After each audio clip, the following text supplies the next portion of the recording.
your dreams, goals and desire, aspirations, it's good that you spend little more time on it and see, will this really mean something to you even after 25 years, 50 years? If you're in your deathbed, will it still mean something to you? You must look at it. Whatever you're aspiring for, whatever you're dreaming of, whatever goals you have set, will it really mean something? Because most of these goals are traps. They're just traps. You get in, it's only one-way street, you can't turn back. I want you to look at this, because many of them are older than you. You ask them what they dreamed of at 18, they're fortunate it didn't come true.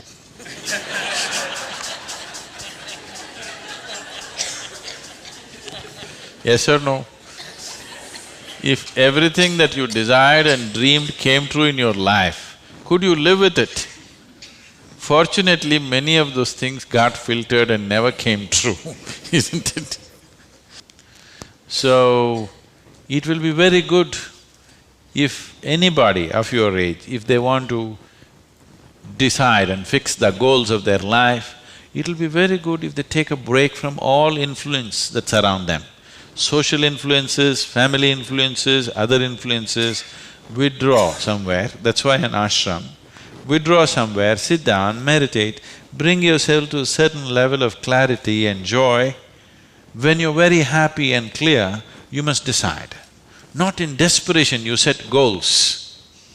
Desperate goals that you set will mean a lot to you at that moment. Tomorrow morning you look, you don't know why you're tangled up with it. So, it'll be good. If you're fixing your life, it's best that you do it when you're very, very peaceful, happy and clear-headed, isn't it? Not influenced by anything around you, simply by yourself. Sit and decide what is it that you really want to become in your life. What is it that will be of enduring value for you, not for somebody else, for you. And you don't have to build a personality for that, you strive for that. The necessary persona will come. You must understand what a personality is. The word personality comes from the word persona. Persona means in Greek or in Latin, I'm sorry, is a mask. This is a mask that they used to use in old theaters. Now the same people will be playing many roles. Let's say Ramayana is happening. You have to play Rama's role also and Sita's role also and Lakshman's role also. For everything there's one mask. You hold this mask and speak like Rama, keep it down. Hold this mask and speak like Sita, keep it down. Hold this and speak like Hanuman and keep it down. This is how the plays were done. So it is those masks which were referred to as persona. So personality means you held a mask and mask got stuck to your face, you couldn't pull it out. That means you have a personality. Personality is something that people are trying to develop because they have no sense of being. Instead of the real thing, you're trying to concretize the fake thing. If you are in touch with your being, why do you want a personality? It's not necessary. You can be a different kind of personality in different places. You are actually already. Or are you stuck with one personality? Some people are. People who are simplistic in their head have only one personality. Others have different personalities in different areas of life, isn't it? If you had seen me before like 1999, that is before the consecration of Dhyanalinga, I was a completely different kind of person, okay? To such an extent, everything about me was so different. Well before that things happened that was beyond me, but this was conscious. At that time I was single-minded towards a certain purpose, I was in a certain way. So after… I never thought I will live beyond that. but somehow things happened. Then I thought, okay, now that the work is over, let me change my personality completely. To fulfill that, I had acquired a certain kind of personality. And now that it's over, I thought, let me change it. And I told people around me, see, I'm going to change my personality. Don't be shocked, I'm still the same guy. They said, no problem, this. I said, just hang on, because things will change. Everything about me will change, the way I operate will change, the way I speak will change, the way I dress will change, the way I do, everything will change. They said, no problem, we know you, we love you with this. I said, that's okay, hang on tight, because when things change, people fall off. Lot of people fell off because they couldn't believe. Where is that person that they knew? That person just evaporated, you know This is a new person, they can't identify with this new person. I told them and changed. In spite of that, they fell off. So many of them. So many of them who were very dear to me and very close to me, they fell away because I changed so dramatically. And I told them I'm going to change because one phase of work is over, now it's time to change my personality. The way I look, the way I dress, the way I speak, the very way I am, everything about me. I even changed what food I like. I changed my personality, so I thought I'll change my food also.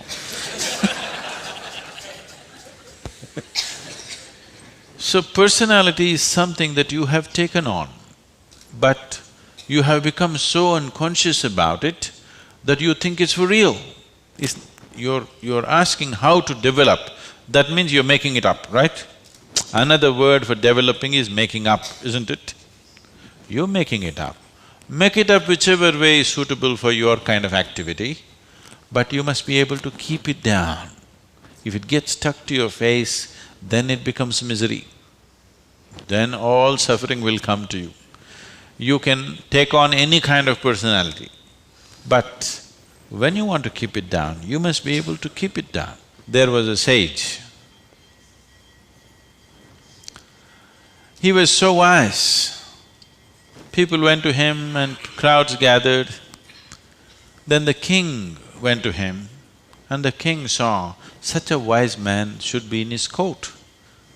So he told the sage, you must come and become my chief minister, because a wise man like you shouldn't go away sitting under a tree. You must be useful for the people. The sage said, see, that's fine, but I have a condition. You must give me a room in your palace where I will spend every day 1 hour. You should never peep into that room, you should never ask me what it's about, you should never break into it, nothing. This room should be left unexplored by yourself, your servants, your secret agents and everybody. King thought, that's not a problem. What's the problem with me? You want your room, why do I want to look into your room? Take it.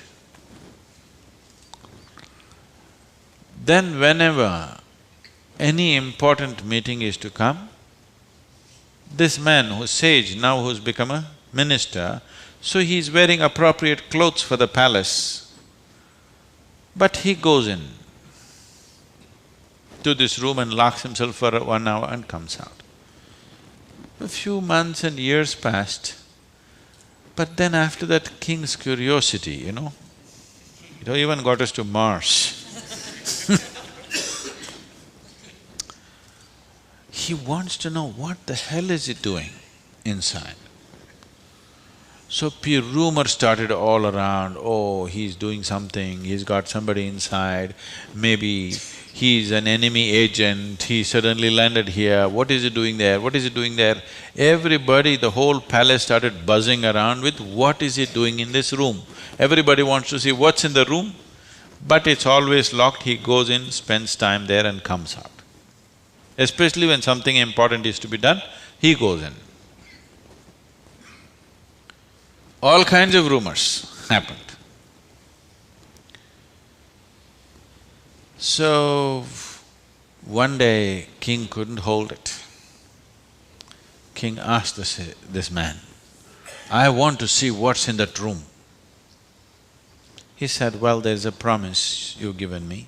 If you break the promise, I will leave." So he contained it. He doesn't want to lose the man. He's too wise. And then his other courtiers started talking, "How can you allow this? We don't know what's happening inside. It could be dangerous, it could be this, it could be that."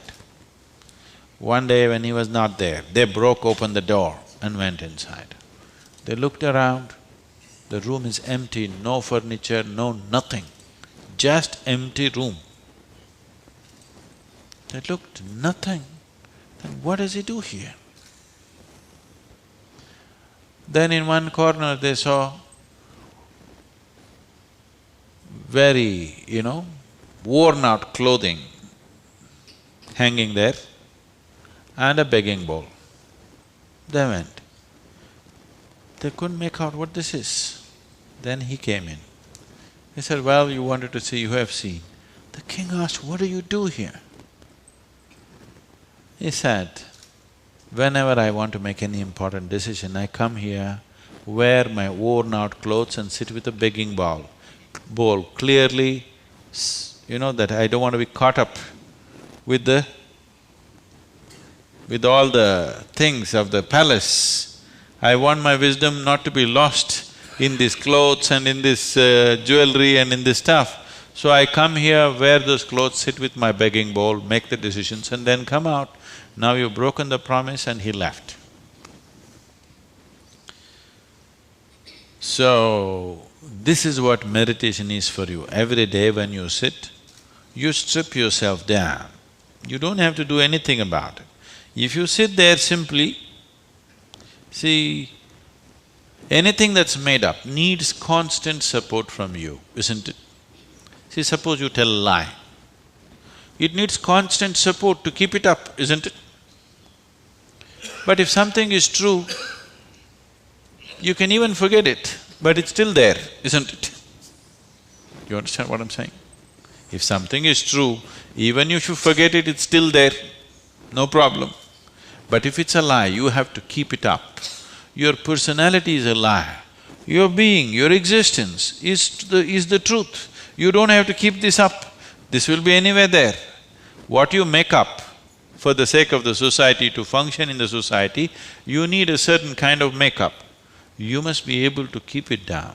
If you're going to bed fully made up, then something wrong with you.